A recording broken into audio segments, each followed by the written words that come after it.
এই কাপুরুষের দল ওই দেয়ালের পেছন থেকে ককটেল মারতে পারে, এর বেশি কিছু না। আমরা এই কাপুরুষকে বলতে চাই, কাপুরুষের দলদের, যে আপনাদের যদি এত মারার শখ থাকে, আসেন, কোথায় মারবেন, কখন মারবেন, টাইম বলেন, আসবো।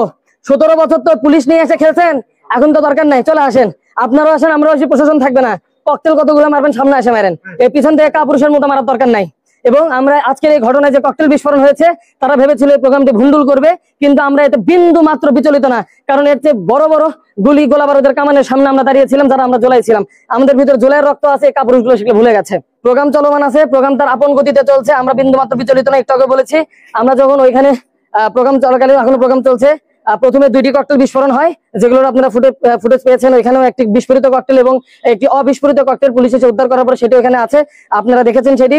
এবং যখন আপনারা আমাদের সাথে ছিলেন এবং এখানে আজকের প্রোগ্রাম কভার দিচ্ছেন, সে সময় ঠিক পরপর আরো 2টি ককটেল বিস্ফোরণ হয়, সেটাও আপনারা দেখেছেন। সার্জিস আলমের গাড়ি বহরে কোনো ককটেল বিস্ফোরণ হয়নি। আমাদের যে প্রোগ্রাম স্থল, পূর্ব ঘোষিত প্রোগ্রাম, আমাদের এটি জেলা সমন্বয় কমিটির সভা হচ্ছে আজকে আমাদের বগুড়া জেলায়, আমাদের অডিটোরিয়াম, যে জেলা পরিষদ অডিটোরিয়ামে, ঠিক আমাদের যে জায়গায় প্রোগ্রাম, যে ঘটনাস্থলে আমাদের হল রুমের সামনে ককটেলটি বিস্ফোরিত হয়। নেতা কর্মী আহত হয় নাই, কারণ আমরা আওয়াজ পাওয়া মাত্র যখন আমরা চলে আসি, তারপর পরে আমরা যখন তাদেরকে ধাওয়া করি, তারা সেখান থেকে চলে যায়। এবং শুধু আমরা আজকে একটা কথা বলতে পারি যে আজকে প্রশাসনের প্রতি আমরা হতাশ, কারণ আজকে প্রশাসনের বিন্দু মাত্র আমাদের প্রতি সহায়তা ছিল না। আজকে আমাদের বগুড়া জেলা সমন্বয় সভা, যেগুলো আমাদের প্রস্তাবিত কমিটি এবং যে সকল সমন্বয় কমিটি আমাদের গঠিত হয়েছে, শুধু তাদেরকে নিয়ে বগুড়া জেলা এনসিপি সমন্বয় কমিটির বৈঠক হচ্ছে, এবং যেটি প্রত্যেকটি বিভাগীয় জেলায় হচ্ছে, এবং তারই ধারাবাহিকতায় আজকে বগুড়ায় প্রোগ্রাম হচ্ছে। এখন প্রশাসনের যেটি ভূমিকা আছে, তারা আসছে, তারা এসে এখন একটি নিরাপত্তা বলয় তৈরি করছে এবং দেখছে। এবং আমরা এখানে আমরা দেখতে পেয়েছি প্রশাসনের, আমাদের বগুড়া সার্কেল এসপি জনাব মোস্তফা সাহেব এখানে ছিলেন, আমাদের সদরের ওসি হাসান বশির সাহেব ছিলেন, এবং হচ্ছে সদরের তদন্ত ওসি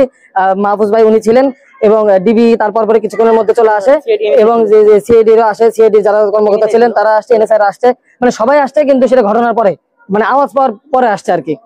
এবং শুরুতে আমরা কোনো প্রশাসনের হেল্প পাই নাই।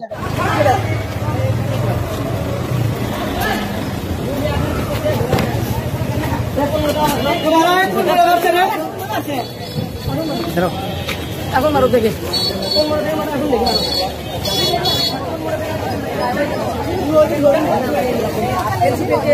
কার্যালয় রয়েছে, সেটি কিন্তু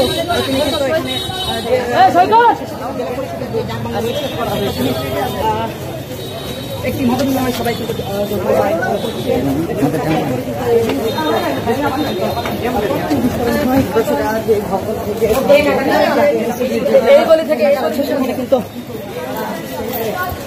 পুলিশ সদস্য কিন্তু মোতায়েন করা হয়েছে, এবং এখনো কিন্তু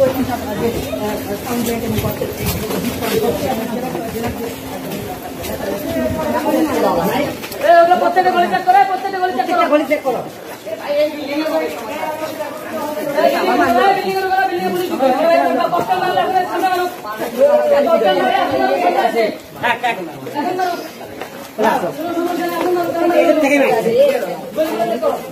থেকে